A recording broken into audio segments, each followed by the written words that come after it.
কাদের জন্য রোজা রাখা ফরজ? রমজান শুধু একটি মাস নয়, এটি একটি বিপ্লব, আত্মার বিপ্লব, চরিত্রের বিপ্লব, তাকোয়ার বিপ্লব। এই মাসেই নাজিল হয়েছে পবিত্র কুরআনুল কারীম। এই মাসেই আল্লাহ তাআলা উম্মাতে মুহাম্মাদির উপর ফরজ করেছেন সাওম বা রোজা। কিন্তু প্রশ্ন হল, সব মুসলমানের উপর কি রোজা ফরজ? শিশু, অসুস্থ, গর্ভবতী, বৃদ্ধ, মুসাফির, কাদের জন্য বাধ্যতামূলক আর কাদের জন্য ছাড়?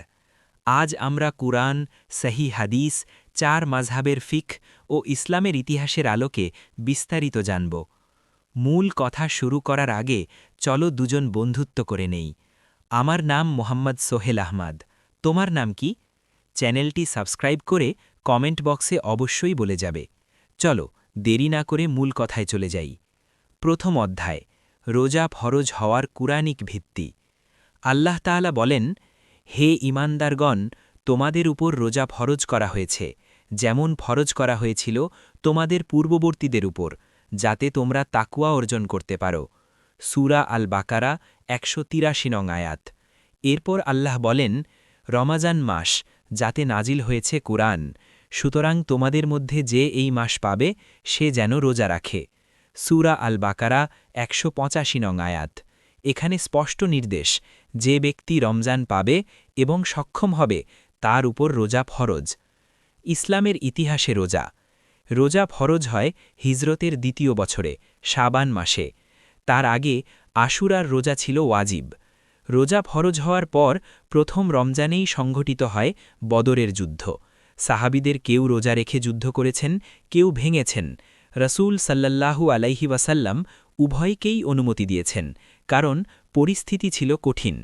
এ থেকে আমরা বুঝি, ইসলাম কষ্টের নয়, ভারসাম্যের ধর্ম। রোজা ফরজ হওয়ার শর্তসমূহ। ফকিহগণ ৬টি মৌলিক শর্ত উল্লেখ করেছেন। ১. মুসলিম হতে হবে।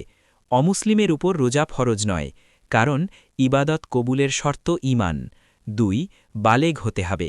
বালেগ হওয়ার আগে রোজা ফরজ নয়, তবে প্রশিক্ষণের জন্য রাখা উত্তম। সাহাবিয়ে কেরাম শিশুদের খেলনা দিয়ে মন ব্যস্ত রাখতেন, যেন তারা রোজা শেখে। ৩. আকল সম্পন্ন হতে হবে। রাসূল সাল্লাল্লাহু আলাইহি ওয়াসাল্লাম বলেছেন, ৩ ব্যক্তির উপর কলম উঠিয়ে নেওয়া হয়েছে: ঘুমন্ত ব্যক্তি, শিশু এবং পাগল। অতএব মানসিক ভারসাম্যহীন ব্যক্তির উপর রোজা ফরজ নয়। ৪. সুস্থ হতে হবে। যদি রোজা রাখলে রোগ বাড়ে বা মারাত্মক ক্ষতি হয়, তবে রোজা ভাঙা বৈধ, কিন্তু পরে কাজা করতে হবে। ৫. মুকিম হতে হবে। মুসাফির চাইলে রাখতে পারে, চাইলে ভেঙে পরে কাজা করতে পারে। রাসূল সাল্লাল্লাহু আলাইহি ওয়াসাল্লাম সফরে কখনো রোজা রেখেছেন, কখনো ভেঙেছেন। নারীদের বিশেষ অবস্থা: হায়েজ ও নিফাস অবস্থায় রোজা রাখা হারাম, পরে কাজা করতে হবে। হজরত আয়েশা রাদিয়াল্লাহু আনহা বলেছেন, আমাদেরকে রোজার কাজা আদায়ের নির্দেশ দেওয়া হতো, কিন্তু নামাজের কাজা নয়। যাদের জন্য বিশেষ ছাড়: ১. অসুস্থ ব্যক্তি। ২. দীর্ঘস্থায়ী রোগী। ৩. গর্ভবতী নারী। ৪. দুগ্ধদানকারী মা। ৫. অতি বৃদ্ধ ব্যক্তি। ৬. কঠিন শ্রমিক, যদি জীবন ঝুঁকিতে পড়ে। বৃদ্ধ, যারা আর কখনো রোজা রাখতে পারবেন না, তাদের জন্য ফিদিয়া, প্রতিদিন একজন দরিদ্রকে খাবার।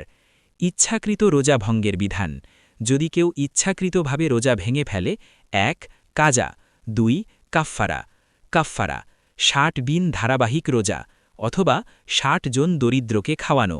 রোজার আধ্যাত্মিক দিক: রোজা শুধু পেটের ক্ষুধা নয়।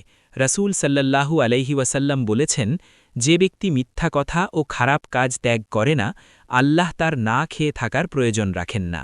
রোজা হল: ১. চোখের রোজা, হারাম থেকে বিরত থাকা। ২. জিহ্বার রোজা, গীবত, মিথ্যা ত্যাগ। ৩. কানের রোজা। ৪. হৃদয়ের রোজা। রোজার উদ্দেশ্য: রোজার মূল উদ্দেশ্য তাকওয়া। তাকওয়া মানে আল্লাহর উপস্থিতির অনুভূতি। রোজা মানুষকে শেখায়, অন্ধকার ঘরে একা হলেও পানি পান করব না, কারণ আল্লাহ দেখছেন।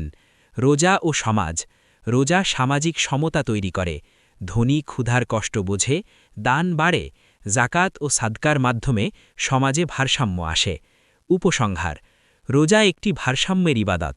যারা সক্ষম তাদের উপর ফরজ, যারা অক্ষম তাদের জন্য আল্লাহ দিয়েছেন সহজ বিধান। ইসলাম কষ্টের নয়, রহমতের ধর্ম রোজা আমাদের শুধু ক্ষুধার শিক্ষা দেয় না, এটি আমাদের আল্লাহর দিকে ফিরিয়ে আনে।